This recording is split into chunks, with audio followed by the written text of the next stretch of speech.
Bonsoir à tous et à toutes. Bienvenue sur Branché TV.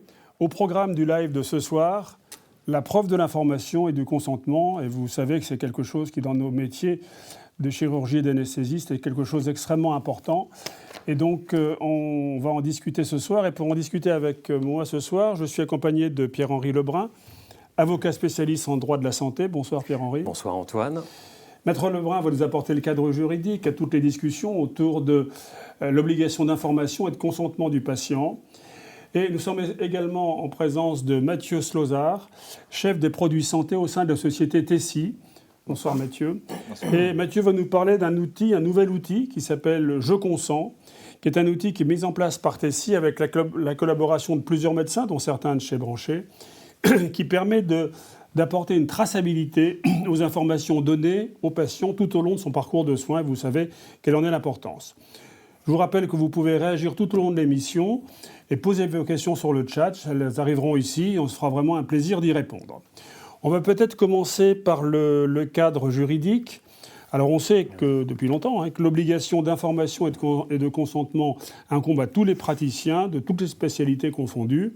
Pourtant, très souvent, en cas de litige, on se rend compte que la preuve de l'information ne convient pas et qu'on est mis en cause à cause de cela. Alors tout d'abord, première question, Pierre-Henri, quelle est la législation qui encadre cette obligation ? Alors c'est très simple, elle se résume à un seul article du Code de la santé publique, qui est l'article L1111-2.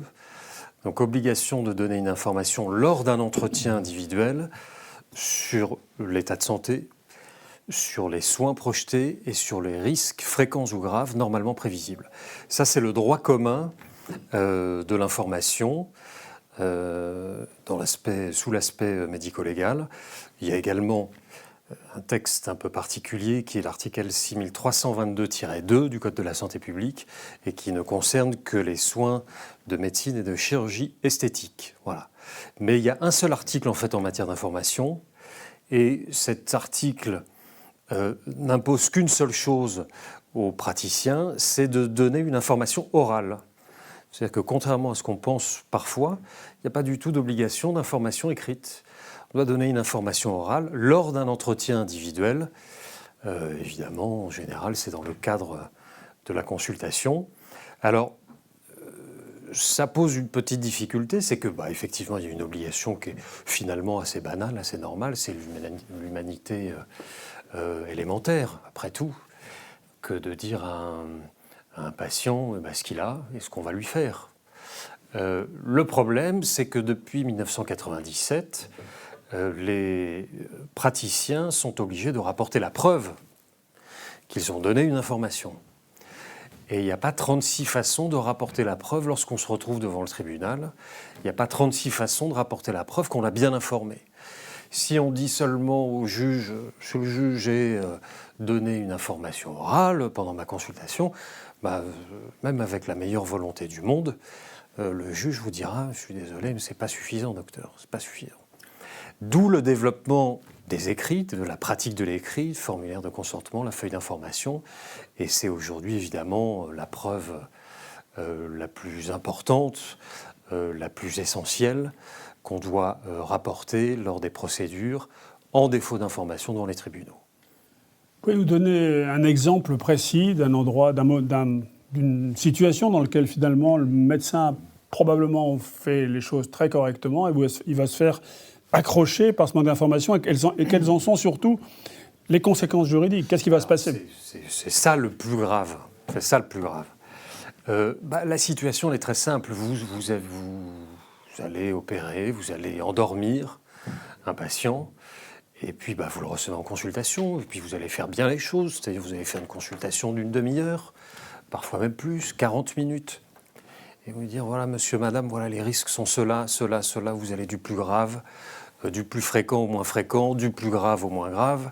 Et puis vous allez dire pour les anesthésistes, il y a un risque de choc anaphylactique, il y a un risque de mort, donc a priori, le patient donne un consentement éclairé, parce que c'est ça le critère, il donne un consentement éclairé à l'intervention et à l'anesthésie. Il n'y a pas de papier, il n'y a pas de document d'information. Le patient, mettons qu'il y a une complication, le patient va réclamer réparation devant un tribunal et va dire « moi, je n'ai pas été informé ». Parce qu'évidemment, vous savez, les patients, quand ils se retrouvent en procédure, ils ne se rappellent plus qu'ils ont été informés. Et je vais vous dire, ils ne se rappellent plus parfois de bonne foi. C'est ça le pire.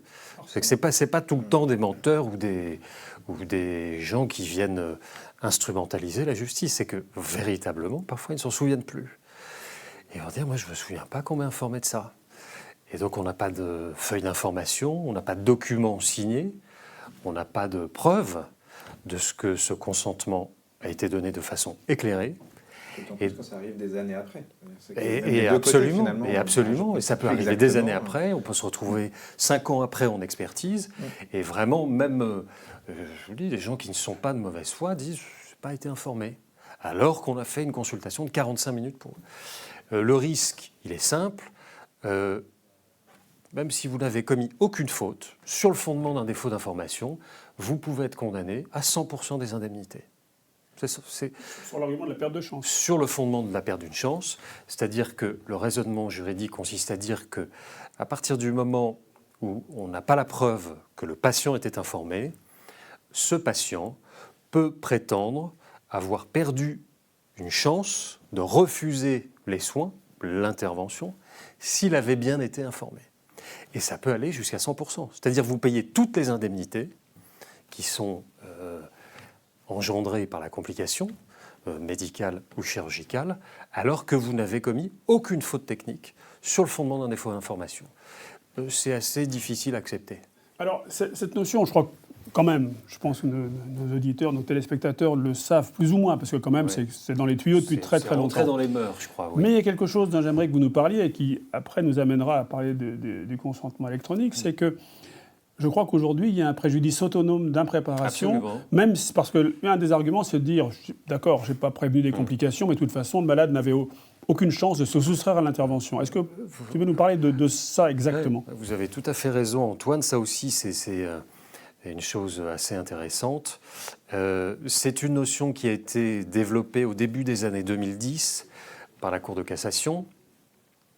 Et la Cour de cassation a considéré que, en dehors même de toute perte de chance, le défaut d'information engendrait un préjudice dit autonome, qui est le préjudice d'impréparation, et que ce préjudice d'impréparation devait être réparé, indemnisé.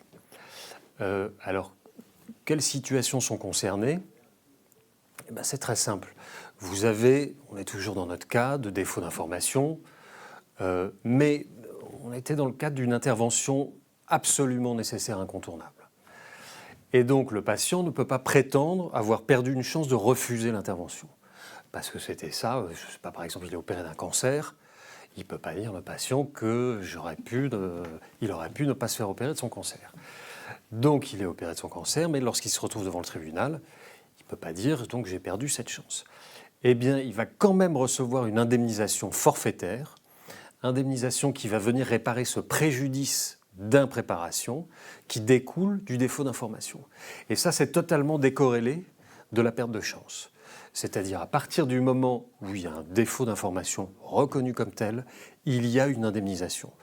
Alors, le préjudice d'impréparation, c'est évidemment pas du tout les montants d'une perte de chance, puisque une perte de chance, c'est une fraction du préjudice total. Donc, vous avez un pourcentage de 10, 20, jusqu'à 100%, qui s'applique au préjudice total, c'est-à-dire tous les postes de préjudice. Le préjudice d'impréparation, c'est pas ça, c'est un forfait, et c'est un forfait qui demeure malgré tout, de façon générale, assez raisonnable. Néanmoins, vous pouvez avoir la conjonction de la perte de chance et du préjudice d'impréparation.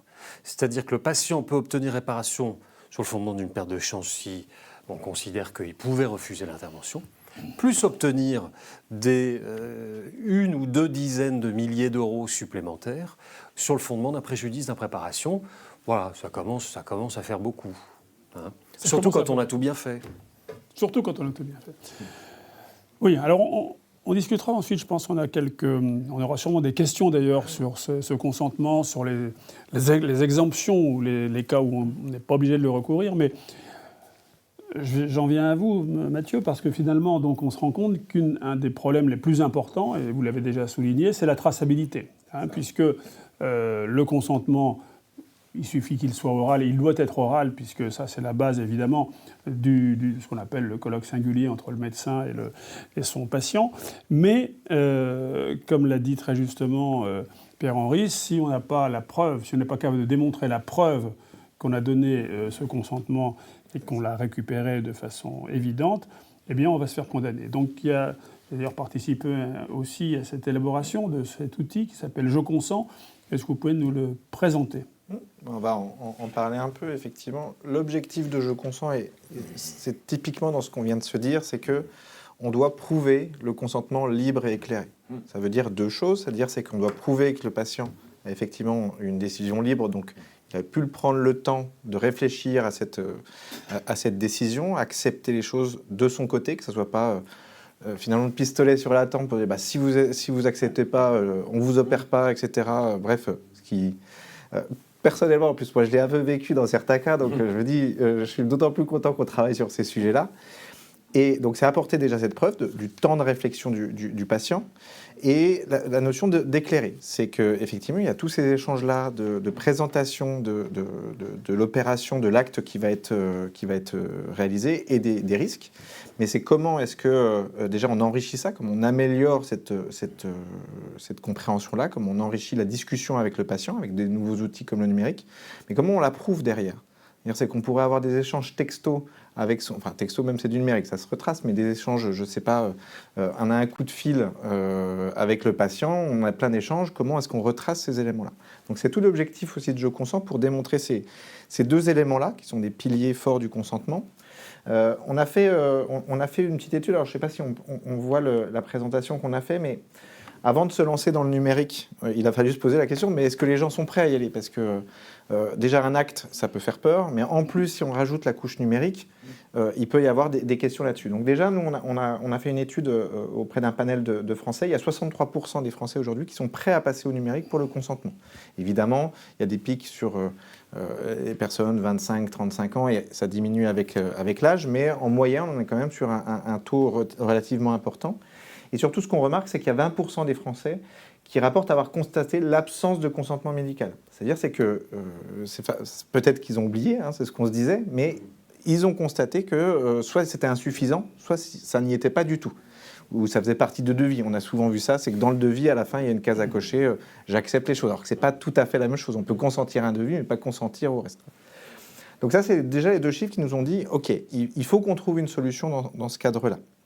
Et comment on répond aux différents sujets? C'est que, donc, on a construit Je consens il y a différents cas de consentement, ça on a commencé un peu à l'évoquer, mais il y a le consentement aux soins, évidemment, celui qui est le plus fréquent. Il y a le consentement à la recherche clinique, d'études cliniques où il y a besoin aussi de l'obtenir. Il y a un nouveau consentement qui est en train d'arriver, c'est sur le partage des données, l'accès et les traitements de données. C'est quelque chose qui est de plus en plus fréquent. On a d'ailleurs les grands établissements là aujourd'hui qui ont signé une charte sur ce sujet-là pour s'y mettre. Donc nous, on est beaucoup sollicités sur le sujet du consentement RGPD. Puis alors, je le rajoute à la fin parce que Je consens le permet aussi, ça nous était demandé, parce que faire signer 15 000 documents aux patients avec chaque chose, autant peut-être trouver des solutions avec le devis, avec le consentement, etc., regrouper ces différents éléments-là. Mais bien sûr, il faut que les finalités soient bien décrites dans la signature dès le départ. C'est-à-dire qu'on ne fait pas signer un document en cachant une finalité. Il faut que tout soit bien affiché dès le départ. Donc ça, c'est l'objectif de Je consens. Mais comment est-ce qu'on y va? C'est évidemment le point qui nous a le plus occupé à travailler. Donc effectivement, on a travaillé ensemble. La première chose, c'est qu'il faut que ça soit simple. On a en face de nous, alors il y a d'autres acteurs que nous, mais le principal concurrent, c'est le papier. C'est-à-dire, c'est que, et moi, je ne suis pas forcément d'accord, mais je comprends parfois certains médecins qui me disent, bon, non, mais moi j'ai mon PDF à côté, c'est rapide, je le fais signer vite fait, puis où le patient revient avec, etc. C'est très pratique, il n'y a pas de problème. Et le papier, on l'a dit, sur la traçabilité, sur les autres échanges, on ne peut pas intégrer une vidéo ou un dessin facilement, on ne peut pas signer le dessin en même temps. Enfin, il y a toutes des questions de signature de l'ensemble du dossier. Et puis, on va en parler, mais comment est-ce que toutes mes données de santé... le problème de deux papiers, c'est qu'ils ne communiquent pas ensemble. Ça, c'est un élément. Comment est-ce qu'on les fait pour que les informations qui sont dans mon dossier patient, on puisse les retrouver facilement dans mon consentement et inversement. Donc l'idée, c'est que ça soit simple, donc en quelques clics. L'idée, c'est que ça soit personnalisable aussi. C'est que nous, on est une boîte à la base d'informatique spécialisée dans l'identité, la signature, etc., des choses de confiance numérique. On ne préjuge pas du parcours patient. Ça, c'est une chose. Le métier, c'est Dr Waterloo, c'est les acteurs qui vont utiliser ça. Nous, on ne préjuge pas. On met à disposition un outil qui permet de faire des modèles. Et d'ailleurs, on en a déjà mis une bibliothèque de modèles, donc FODAPRO, qui est déjà présente dedans, qui permet de guider les utilisateurs. Mais l'idée, c'est qu'on ne préjuge pas de ça. L'idée, c'est de personnaliser avec sa propre sélection de vidéos, sa propre... Si jamais on veut faire des dessins, on veut prendre en photo le dessin qu'on a fait au patient, on peut l'intégrer facilement au consentement, sans modifier le modèle. C'est juste pour ce patient-là, j'ajoute ce dessin-là parce qu'il a besoin d'une compréhension supplémentaire. On le verra, l'appendicectomie, selon la méthode dont elle peut être faite, on peut rajouter une photo spécifique de la méthode qu'on va utiliser pour ce patient. Enfin, l'idée, c'est qu'avec ça, c'est que ce soit complet, avec toutes les informations dans un seul dossier, les patients, les échanges et le consentement, tous ces éléments-là qui se retrouveront dans le dossier de preuve à la fin. C'est ce qui va être ouvert par le juge. Le dossier de preuve, c'est ce qu'on scelle pour qu'il ait une valeur probatoire. Et c'est ça que le jour où il y a un problème, on va rouvrir, on dit « Ah, ben voilà comment le consentement s'est passé ».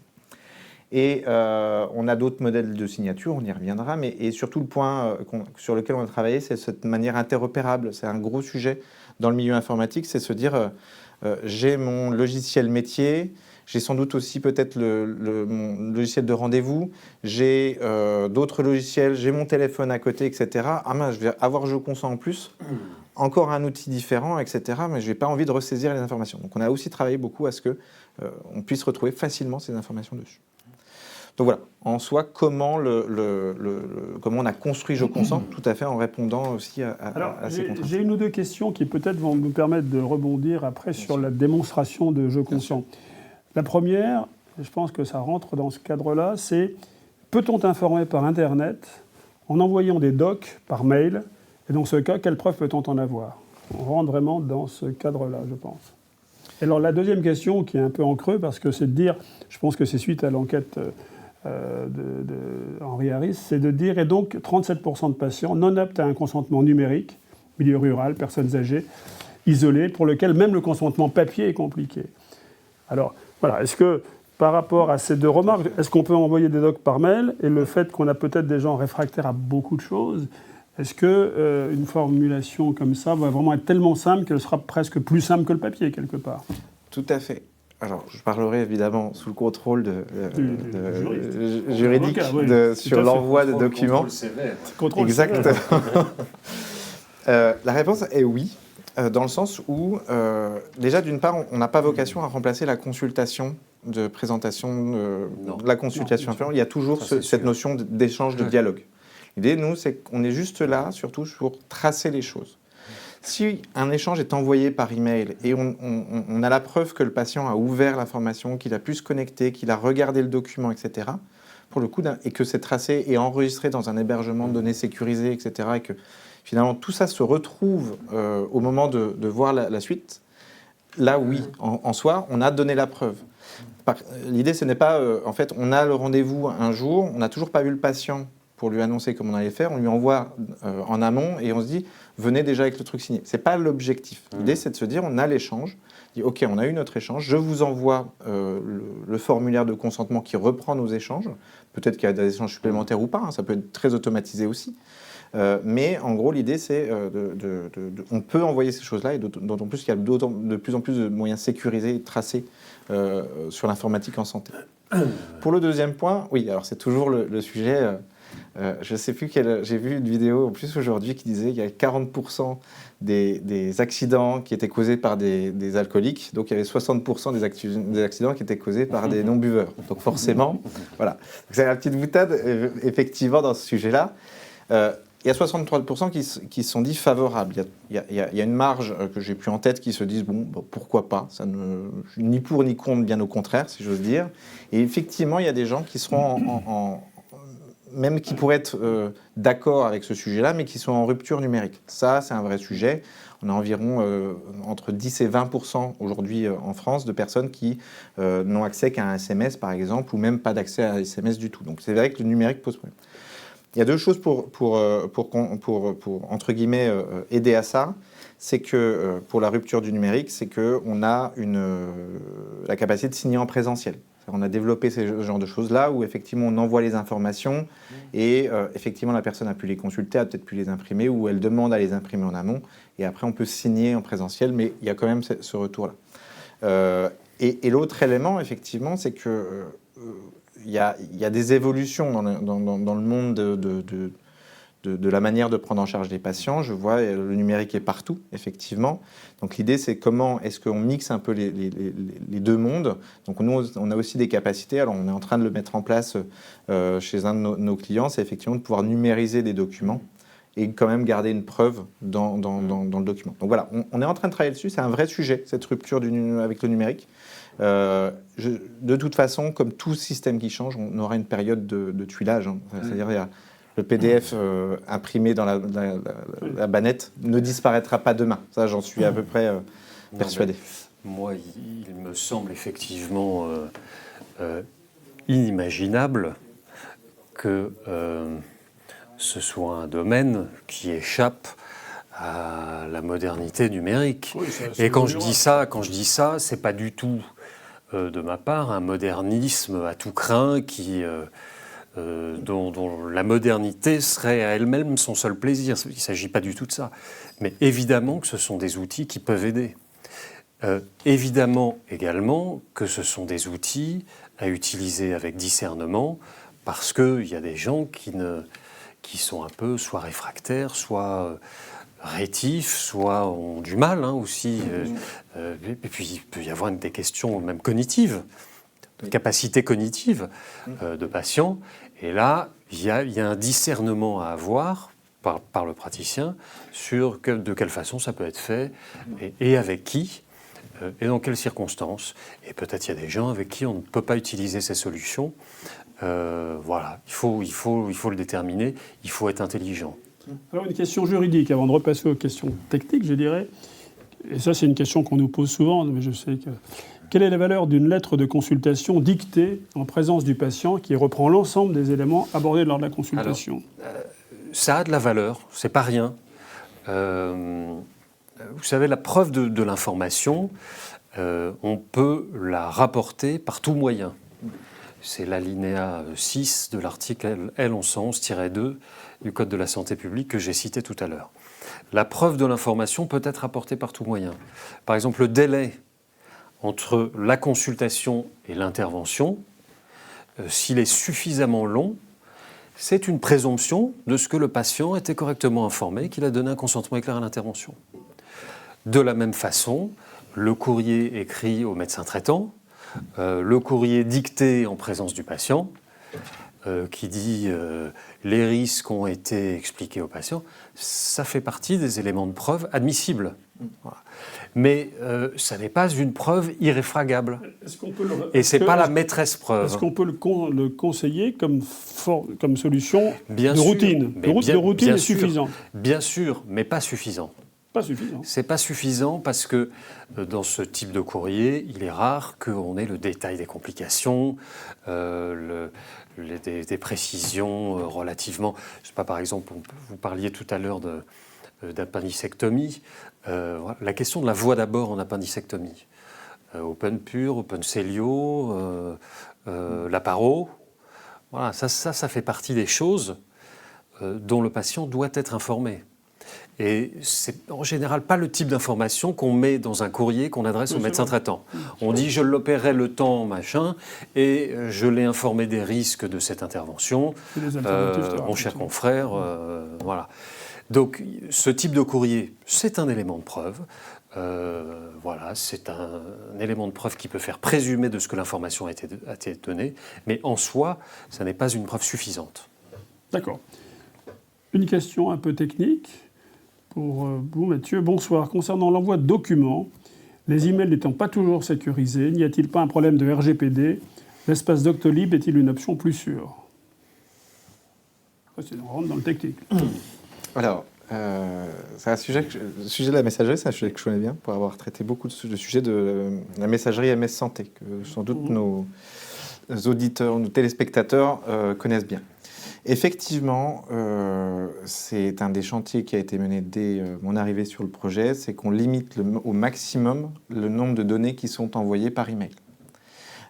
Évidemment, parce que ce soit du Gmail qui couvre un nombre important de la population ou d'autres, c'est de la donnée qui est lue. Donc nous, avant qu'il y ait un déploiement de la messagerie sécurisée de santé telle qu'on la connaît en France suffisant, alors ça arrive avec mon espace santé qui la déploie de base, mais force est de constater que les systèmes sont en cours beaucoup avec du mail traditionnel, et donc je suis tout à fait d'accord avec ça. Donc nous, on limite effectivement à vous avez un document à consulter, un consentement à donner, etc. Dans la version démo, vous le verrez, on garde quand même un email assez descriptif pour montrer ce qu'on est capable de faire. Mais nous, dans le déploiement avec nos différents clients, on conseille effectivement de ne pas en donner trop dans les emails. Donc c'est déjà un sujet. Ensuite, il faut savoir que lorsque, à la connexion, l'idée c'est de revalider que la personne est bien la bonne personne. C'est ce qu'on appelle l'authentification. Après l'identification, on s'assure que c'est les bonnes données. On parle en France d'INS, l'identité numérique de santé, le nom, le prénom, ça c'est l'identité. Et l'authentification, c'est s'assurer que c'est la bonne personne qui est derrière l'ordinateur. C'est pour ça qu'au moment de la signature, on va contre-valider avec un envoi SMS sur le téléphone qui a été fourni par le patient au médecin. Alors peut-être vous pourriez nous faire un peu une démonstration. Eh bien c'est parti. Alors, si on bascule sur l'écran, donc là vous vous retrouvez sur l'interface de Je consens. Donc c'est l'interface de l'environnement de démonstration évidemment. Et donc on va se retrouver sur le tableau de bord. On va commencer avant de rentrer dans le vif du sujet. L'idée du tableau de bord, c'est se donner un peu une idée de quelles sont mes prochaines étapes, ce qui est en attente, ce que je dois réaliser dans les prochains jours. Vous voyez, par exemple, là j'ai plusieurs actes en cours et je sais que pour le 16, j'en ai un qui est en attente. Pour le 17, j'en ai un 2, etc. Donc on peut avoir une vision sous 5 jours. Alors là, on en voit 3. Mais si j'avais 5 jours 5 jours, je peux avoir ça. Et on va voir les prochains actes en cours, etc. On va voir les actes qui sont en cours de création, les actes qui sont en retard également.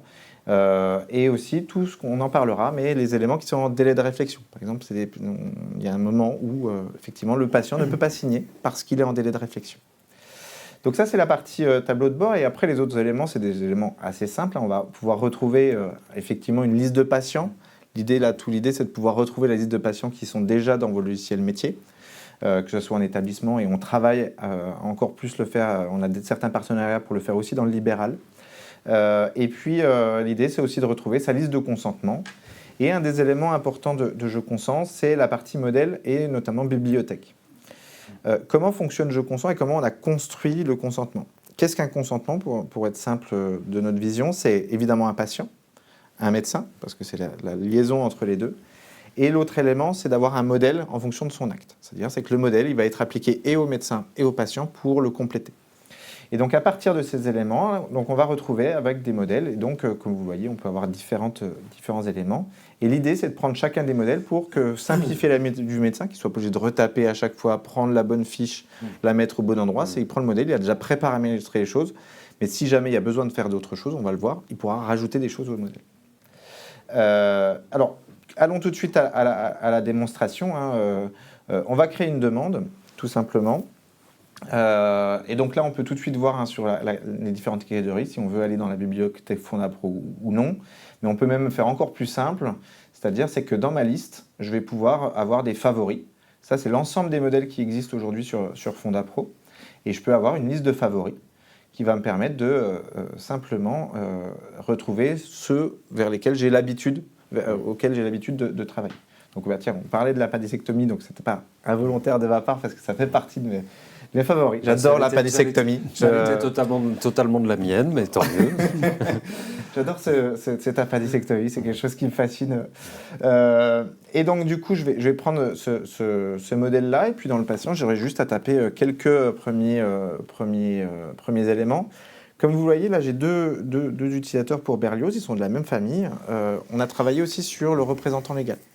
C'est que dans le cas de mineurs, alors selon le contexte de l'acte aussi, parce que au niveau juridique, il y a quand même pas mal de choses qui encadrent, notamment dans le cadre de l'IVG, la contraception, etc., où ce sujet est très, très encadré, mais globalement, dans le cadre de mineurs ou de personnes qui ne sont incapables juridiquement de signer, l'idée c'est d'avoir un ou plusieurs représentants légaux qui pourront signer.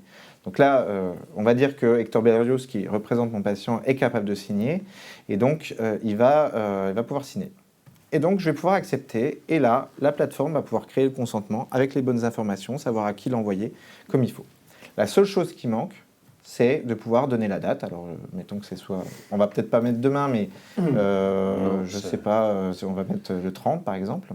Alors ça, c'est la date de quoi de l'intervention. La date, ça peut être la date de l'intervention. D'accord. Nous, ce qu'on a préféré dire, c'est la date limite de délai. consentement. D'accord. Voilà, on va y venir sur le délai. Nous, ce qu'on a préféré dire serait la date limite de consentement, parce que on en a parlé, c'est-à-dire c'est quand potentiellement un chirurgien qui travaille au sein d'une clinique privée doit réserver une salle de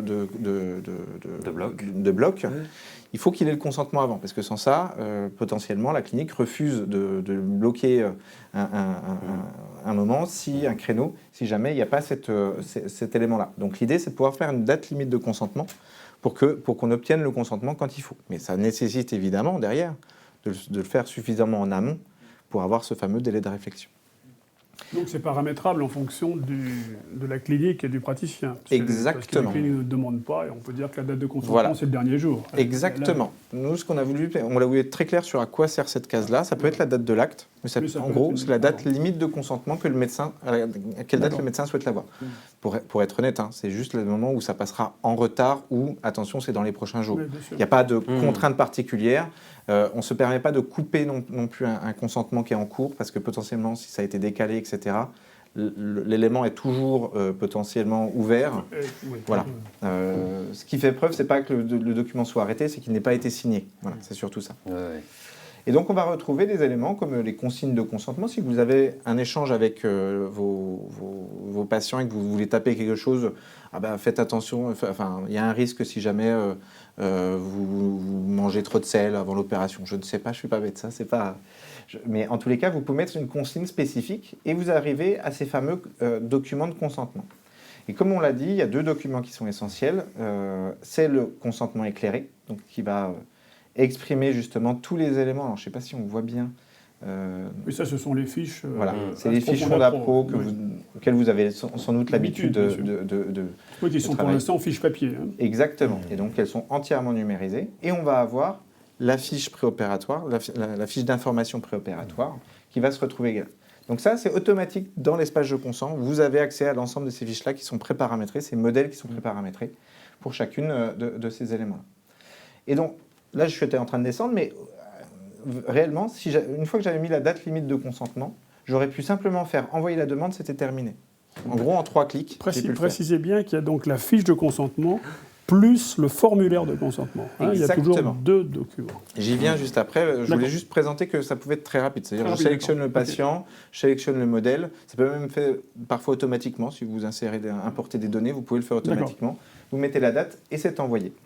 Mais si on rentre dans le détail du consentement, effectivement, on a ce deux documents de consentement et on peut avoir la possibilité de charger d'autres documents. On se dit pendant l'échange, je charge un document, un schéma que j'ai fait, j'ai pris en photo, je veux le charger dans le document, ce genre de choses, ou un fichier audio, une vidéo. On peut faire la même chose avec des liens, par exemple, s'il y a des liens peut-être des liens intéressants pour le patient. Et on arrive sur cette deuxième partie qui est extrêmement importante et qui va être retracée dans le consentement, c'est le questionnaire de compréhension. Cette partie-là, en gros, elle va reprendre les 7 questions qui sont également dans les fiches Fondapro, qui sont 7 questions qui expriment l'éclairage du patient. J'ai compris la maladie dont je souffre, j'ai compris l'évolution sans traitement, j'ai compris l'opération qui m'a été proposée, j'ai compris les autres traitements possibles, j'ai compris les conditions de l'hospitalisation, j'ai compris le risque des complications, j'ai compris les informations sur le résultat espéré. Et comme vous voyez, on a mis une réponse attendue qui était à oui. Parce que si jamais ces conditions ne sont pas remplies, finalement, le consentement n'est pas acquis. Et on peut ensuite, alors il y a tous des éléments de relance, et on arrive à ce fameux sujet du délai de réflexion. où on a préparamétré, finalement, on n'est pas dans le cadre de la chirurgie plastique, mais la recommandation, la jurisprudence est qu'il faut 8 jours, un délai de réflexion d'environ 8 jours. C'est, après, si c'est 7, bon, peut-être que je vous laisse... Il faut, effectivement, vous avez raison, à part en matière de chirurgie esthétique, parce qu'il y a une information qui est corrélée avec le devis, et qui donc, ça c'est l'article L6322-2 que j'ai cité tout à l'heure, et qui aboutit au fait que l'information en matière de chirurgie esthétique ou de médecine esthétique doit être donnée 15 jours avant. Il n'y a pas d'obligation en termes de délai pour toutes les autres disciplines médico-chirurgicales. Néanmoins, évidemment, je ne conseillerais jamais à qui que ce soit de remettre un formulaire de consentement ou une feuille d'information et de faire une intervention le lendemain, ou même 48 heures après. Sur les délais de 8 jours, alors, il n'y a pas de délai même dans la jurisprudence, en fait, il n'y a pas de délai minimal, il n'y a pas de délai, comment dire, de référence. Hein. Ça dépend de l'intervention, ça dépend de sa lourdeur, ça dépend de ses risques, ça dépend du patient, ça dépend du chirurgien. Voilà, moi, la plupart... Ça dépend de l'expert aussi. Ça dépend de l'expert, ça dépendra du tribunal aussi.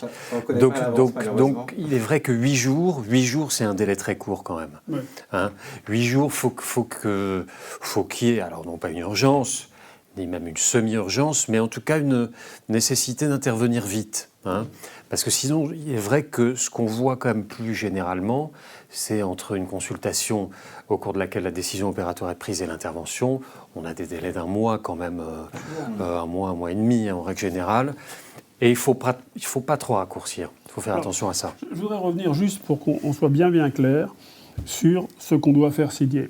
On est d'accord qu'il y a la fiche d'information, il y a le quiz et il y a le consentement. Hein, donc ça fait 3 choses. Enfin, il y a 2 choses à signer, et un quiz à remplir. On est bien d'accord. Hein, c'est comme la structure, c'est comme ça. Ce qu'on vient de voir là, voilà, va être signé. Et donc, il y a donc ce consentement ultime, on va dire, qui est un consentement signé, qui, ayant vu la fiche d'information, est répondu au quiz. Je consens. Alors, on a une question qui revient un peu à ça, puisqu'on parlait des délais. En cas de prise en charge en urgence, quel est le délai maximum, alors on a la réponse, pour lequel l'absence de consentement est recevable? 24 heures pour interrogation, on sait que c'est moins que ça. Écoute, pour moi, je pense que vous serez d'accord avec moi, c'est 6 heures. Mais bon... C'est compliqué. C'est compliqué parce que ça dépend des interventions. Parce que si on revient à l'appendicectomie, c'est assez fréquent que le chirurgien voit le patient à 18 ou 20 heures, il dit je vous prends demain matin à première heure. Et on a dépassé les 6 heures. Normalement, il faut un consentement. Donc c'est compliqué. Je suis d'accord avec vous. Voilà. C'est vrai qu'au-delà de 6 heures, normalement, on sort de l'urgence, on commence à rentrer dans la semi-urgence, et puis au-delà de 12, on n'est plus dans la semi-urgence. Mais toutes ces questions-là, c'est vrai, sont appréciées in concreto. Antoine, nous avons participé à beaucoup d'expertises ensemble. Voilà, c'est très expert dépendant, ces questions-là. Bien sûr. À partir du moment où on est dans une situation urgente, c'est vrai que inférieure à 6 heures, nécessité d'intervenir ou de faire un soin quel qu'il soit dans un délai inférieur à 6 heures, pour moi, on est dans l'urgence. Mais l'urgence peut continuer à se discuter quelques heures après encore, là, ou sinon la semi-urgence. Voilà. Mais si on veut être tranquille, c'est pas plus de 6 heures. D'accord. Une question technique, alors c'est une parenthèse, je pense qu'en fait, tu as déjà plus ou moins répondu, mais on me la pose, c'est... La signature électronique avec stylet sur tablette faite au cabinet a-t-il la même valeur que le document papier signé? Donc c'est la valeur de la signature finalement numérique. Je pense que c'est le sens de la question. Le sujet de la signature papier, c'est pour moi quelque chose d'assez paradoxal, parce qu'elle a parfois plus de valeur qu'une signature numérique. Dans certains pays, la signature numérique n'est toujours pas reconnue. Alors qu'on a fait toutes les étapes de vérification d'identité. Qu'une signature papier, si on n'a pas vérifié la carte d'identité de la personne, si on n'a pas bien fait toutes les étapes de vérification d'identité, a potentiellement, d'un point de vue purement vérification, moins de valeur finalement qu'une vérification où on reçoit un code sur son SMS.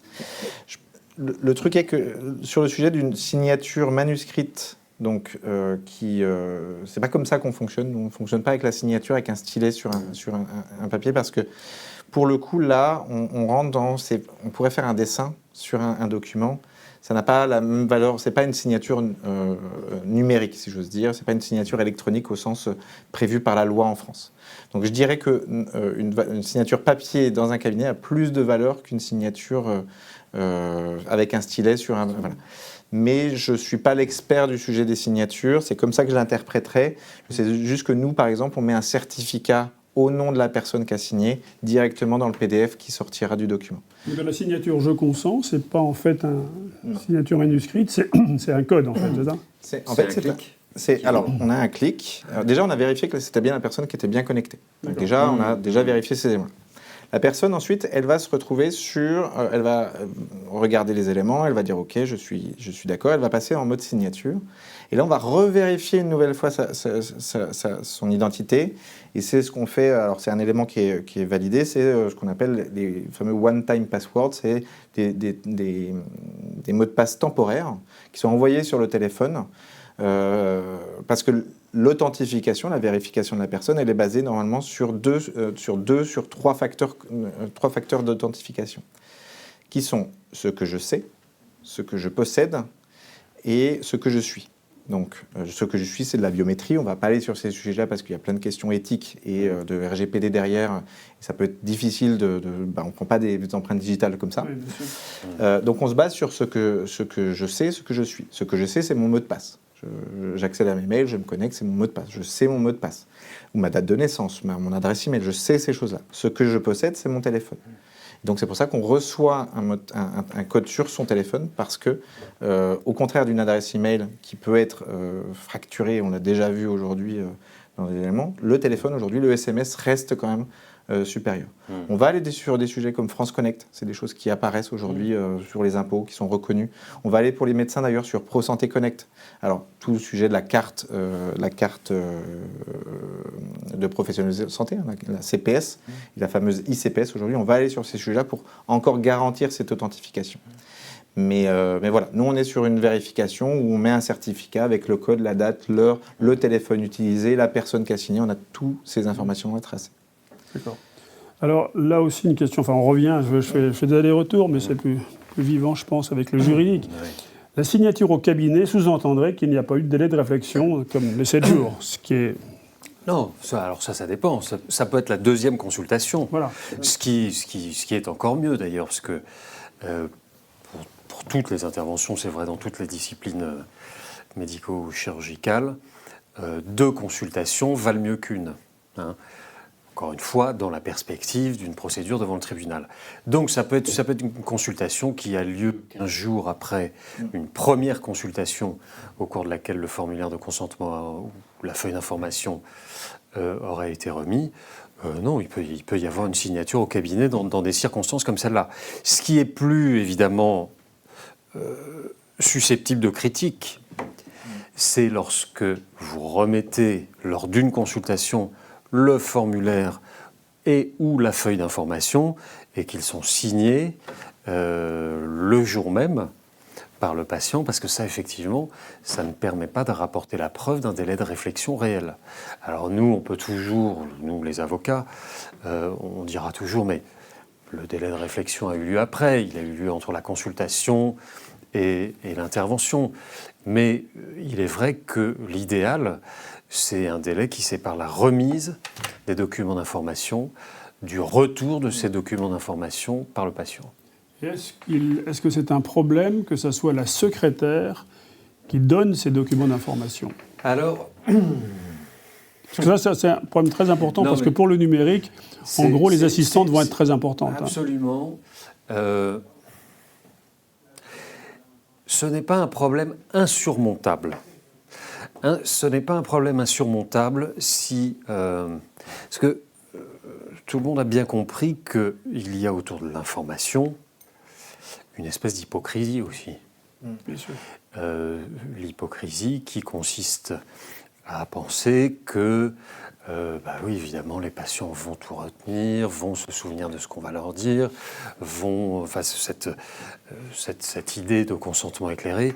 On sait, il y a eu beaucoup d'études qui ont été faites, toutes ces choses-là ne tiennent que quelques heures, et donc il y a toute une littérature et toute une attention qui est portée à ce colloque singulier dont vous parliez tout à l'heure, Antoine. À partir du moment où les feuilles d'information sont remises par la secrétaire, on sort du colloque singulier, médecin-patient.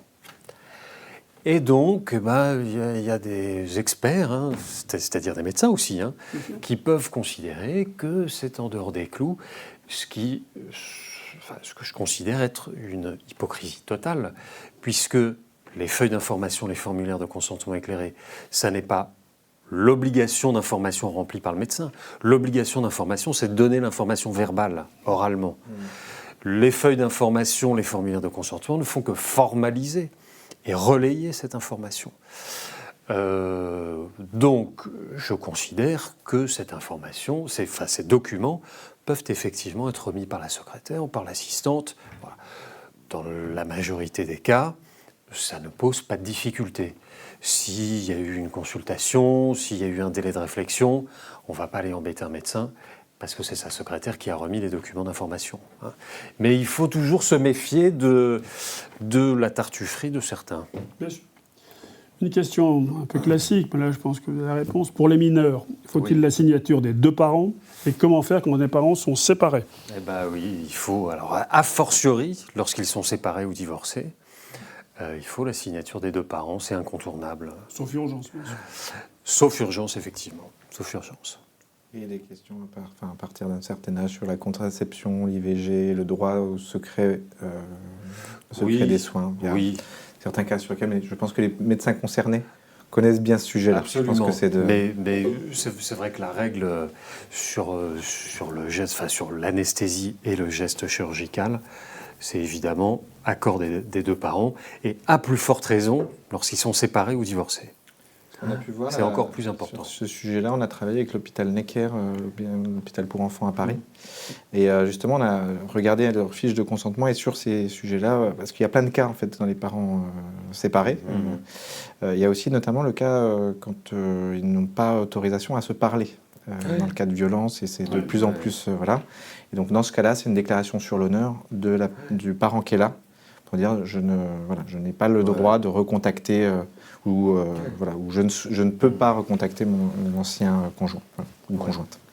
Oui, après il peut y avoir plein de cas de figure. Il peut y avoir des parents déchus de l'autorité parentale dont l'accord n'est pas requis pour un geste quel qu'il soit sur un enfant. Voilà, la norme, c'est les deux parents. Mais la règle intangible, et vraiment je conseille à nos téléspectateurs de la suivre, c'est accord des deux parents systématiquement. Une question on reviendra après au consentement parce qu'on a quand même je voudrais voir la finalisation de la technique, mais quand même là on a des questions juridiques. Concernant les délais de consultation d'anesthésie de moins de 48 heures, on sait que c'est une obligation. Oui. Pour des chirurgies non urgentes, mais une place vient de se libérer sur le programme du chirurgien dans 36 heures. Alors, le non-respect du délai de 48 heures en soi, alors ça peut c'est une pratique qui peut être préjudiciable à l'anesthésiste, qui peut se retrouver dans une procédure ordinale et être condamné sur le plan ordinal parce qu'il n'a pas respecté le délai de 48 heures. Voilà, ça peut poser des problèmes réglementaires. Après, il est clair qu'à partir du moment où alors il va évidemment pas être condamné par un tribunal correctionnel parce qu'il n'a pas respecté ce délai, mais évidemment que ça fragilise l'argumentation qui pourrait être articulée devant un tribunal en matière d'information. Si on ne respecte pas les délais, et en plus, ça, pour le coup, c'est des délais réglementaires, vous prenez un risque, c'est que toute votre argumentation sur l'information, elle est pas irrecevable, mais elle est mal fondée, en fait. Elle n'est plus fondée. Et donc, vous risquez de perdre sur le fondement d'un défaut d'information. Et je répète, le fondement d'un défaut d'information, potentiellement, c'est 100% du dommage. Alors, dans le même style, la mention écrite par le patient que celui-ci refuse de respecter le délai de réflexion a-t-il une valeur? La demande est fréquente en médecine esthétique. Alors, ça existait à une époque en matière de médecine esthétique, effectivement. Le patient pouvait renoncer à 7 jours sur le délai de 15 jours qui était imposé par le Code de la santé publique aux médecins, chirurgiens, plasticiens. Ça n'existe plus. Ces dispositions ont été abrogées. Donc le patient ne peut plus, même lui, renoncer. Même s'il écrit, ça n'a aucune valeur. De toute façon, le praticien doit respecter le délai de 15 jours. Alors, sachant que l'obligation qui est faite dans le Code de santé publique, c'est un peu particulier, c'est l'obligation de respect d'un délai entre la remise du devis et l'intervention.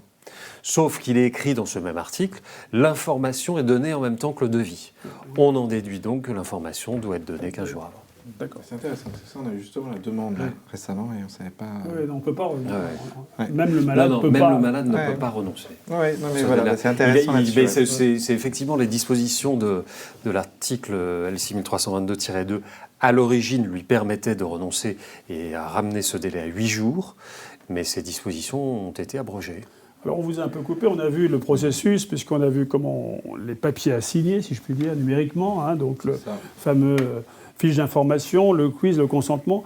La suite, comment on recueille, comment ça se passe ? La suite, c'est assez simple.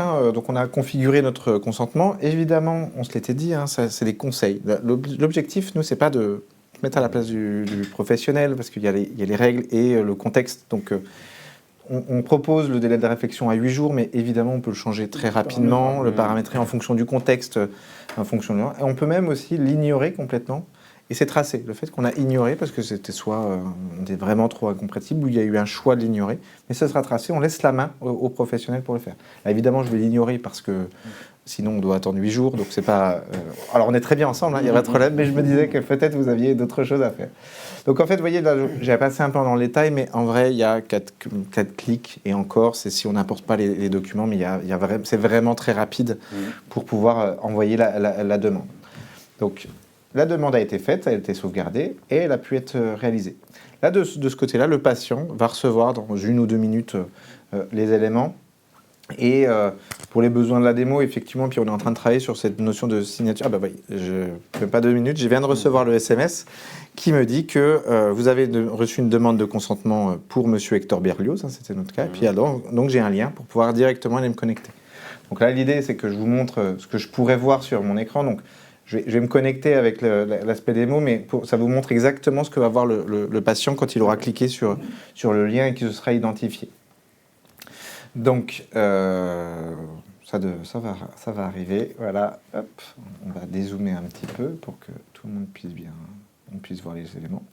Donc, on va retrouver ça. Donc, on va retrouver les éléments en un clin d'œil sur, OK, c'est l'implanastectomie. On va retrouver la date de l'acte ou la date limite de consentement. Le statut, il est en attente. On va retrouver les éléments sur le patient, on peut vérifier que c'est bien soi-même. Les consignes, alors tout à l'heure on a mis le modèle Fondapro pour information, mais ce sera évidemment les consignes. On va retrouver donc les documents à consulter. Toujours être une question de savoir est-ce qu'on mesure le temps de lecture des documents, mais vous verrez qu'on bloque même le fait qu'il faut qu'il puisse les lire. Là, on lui donne pour indication de les suivre, mais on va même bloquer ensuite s'il a besoin de tout lire. Donc là, je ne vais pas revenir dessus, mais évidemment, il faut répondre oui à chaque fois. L'idée, c'est qu'on peut aussi ajouter des informations pour expliciter la question. Et, alors, je peux refuser si vous le souhaitez, mais on va plutôt consentir, je pense, pour vous montrer les éléments. Et donc, on se retrouve à la signature. Donc, vous voyez, là, le patient, il a eu un lien, il s'est connecté, et derrière, il doit juste lire les documents et puis répondre oui aux différentes questions. Donc, le travail est similaire à une fiche papier. Il peut aller consulter des liens, ça lui permet aussi de se renseigner sur des éléments. Il y a peut-être des communautés de patients aussi. Ça peut être intéressant de travailler avec des associations de patients pour renvoyer vers des liens d'information sur la pathologie. Ça peut être toujours intéressant. Et donc là, on arrive dans le modèle de signature, proprement dit. Donc, on va avoir le document final, c'est le consentement qui va être enregistré. Et donc là, on va avoir le consentement donc, avec le nom du praticien, le patient. Ça va être l'endroit où il va y avoir la signature, là où les signatures, si jamais il y a un représentant légal. On retrouve évidemment les documents. Et juste pour information, vous voyez, si là, à la fin, je veux taper « lui est approuvé », donc c'est ce qui va être demandé au patient, « lui est approuvé », je ne peux pas signer parce que je dois lire complètement les documents avant de pouvoir les signer. Donc l'idée, c'est aussi de dire au patient qu'il doit parcourir au moins les documents. Il ne pourra pas dire « bah non, je n'ai pas ouvert les documents ». Il aura au moins parcouru les choses. Donc c'est au moins un élément qui engage le patient derrière. S'il ne veut pas lire, c'est son sujet. Mais au moins, il sait que c'est là. Et on va retrouver aussi toutes les consignes, le questionnaire de compréhension avec les réponses et toutes les ressources documentaires qui sont encodées pour montrer que c'est bien les bons documents qui ont été présentés. On se retrouve à la fin, et donc à ce moment-là, vous voyez, le bouton est affiché comme signé. Et donc là, c'est la fameuse signature avec le code qui est envoyé par mobile. Et je devrais recevoir, comme on l'a vu quasiment instantanément, s'il n'y a pas cet effet démo. On a échappé à l'effet démo depuis tout à l'heure, alors ce serait bien qu'il ne me fasse pas le coup dès maintenant.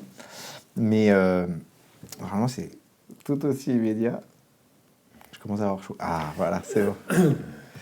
Je savais que ça arriverait. Donc, c'est tout bon. Hop.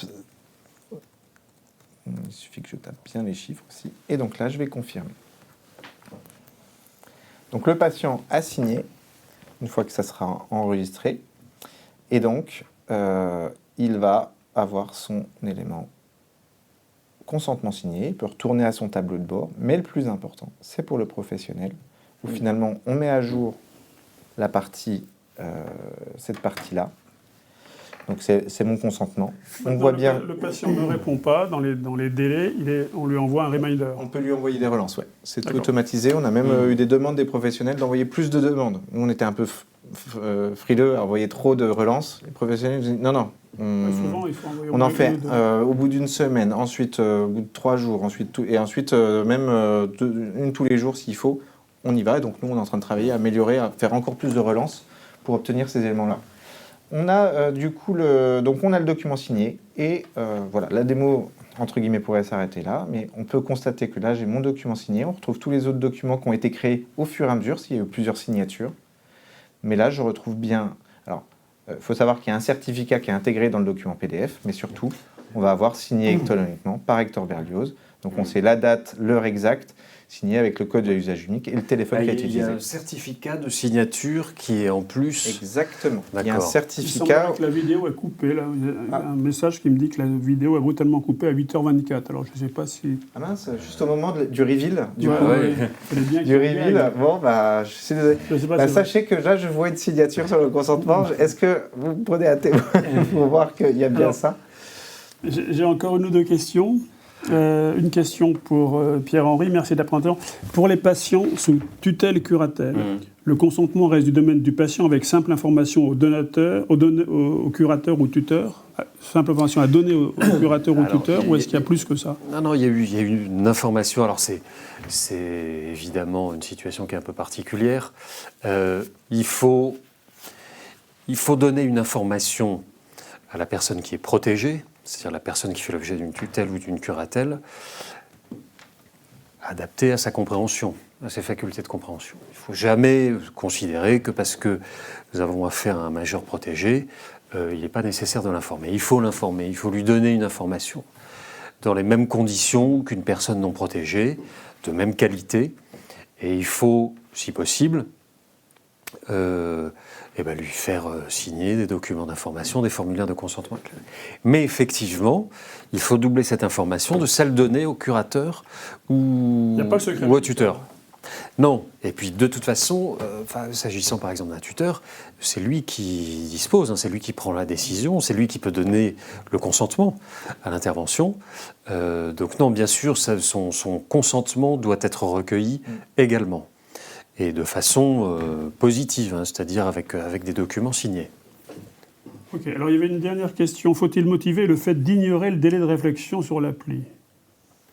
C'est-à-dire que, en gros, si je comprends le sens de la question, c'est qu'il peut y avoir certains cas où on va réduire, pour X raisons d'ailleurs, ce délai de réflexion, parce qu'on décide d'opérer plus rapidement une patiente ou un patient. Est-ce qu'il faut motiver? Moi, je pense que c'est une bonne pratique. Mais je pense que c'est une bonne pratique. Je me permets de répondre, Antoine, parce que c'est surtout une question médico-légale, me semble-t-il. C'est évidemment une bonne pratique de justifier d'une façon ou d'une autre. C'est-à-dire, on peut prendre la décision, c'est évidemment tout à fait admissible et tout à fait possible, de réduire un délai de réflexion, voire de le supprimer complètement dans les cas d'urgence, pour des raisons médicales, pour des raisons tangible. Voilà, il faut conserver la trace de ça. C'est ça qui est important. Il faut conserver la trace du raisonnement médico-chirurgical qui aboutit à la diminution du délai de réflexion. Et si ce délai est raccourci et même supprimé complètement à partir du moment où c'est justifié sur le plan médico-chirurgical, personne ne pourra vous le reprocher. Une dernière question pour vous, Mathieu. Je pense que la réponse est assez évidente. Le patient a-t-il un accès facile à la relecture de son document d'info-consentement qui contient beaucoup d'infos? La réponse est... Oui, bien sûr. Et il peut réaccéder à son consentement par le même lien par lequel il est arrivé. Il peut retrouver le document signé facilement. Tout est renvoyé, alors pas dans le corps du mail évidemment. Il y a un lien qui permet de se reconnecter, encore une fois sur cette question de messagerie sécurisée. Évidemment, les choses qui sont là-dessus. On arrive à la fin de ce live, je vous en remercie. Est-ce que vous avez un mot de la fin chacun? Pierre-Henri d'abord? Non, écoutez, je suis ravi d'y avoir participé avec vous, et puis ravi de découvrir cette solution qui est très intéressante. Voilà, de toute façon, tout ce qui sera fait pour améliorer la situation probatoire, parce qu'il s'agit de ça, c'est-à-dire dans l'administration de la preuve des anesthésistes, des chirurgiens, est évidemment quelque chose qui va dans le bon sens et qui nous aidera à l'avenir. Mathieu? Également ravi d'avoir pu partager ce moment, apprendre aussi des nouvelles choses, à se dire qu'on n'était pas complètement à côté quand on a fait chaud. Enfin, je crois que ça s'est vu. Juste dire que avec tout le travail qu'on a réalisé avec Branchet, c'est disponible sur la plateforme Branchet Solutions. Donc, on serait ravis de voir si certains de nos téléspectateurs souhaitent tester l'application. Comme vous le faites un soir, je crois d'ailleurs. Ouais. Très bien, merci à tous les deux d'avoir participé à ce live. Merci de nous avoir suivis. Alors, vous savez que, comme d'habitude, vous pouvez trouver le replay de l'émission sur Branchet Solutions, ainsi que l'actualité de tous nos lives sur notre compte Instagram @branchet.tv. Rendez-vous jeudi prochain, exceptionnellement à 18h, pour un live intitulé « Qu'est-ce que le risque médical ?», qui sera animé par le docteur Julien Picard. Encore merci, excellente soirée à tous. Bonsoir.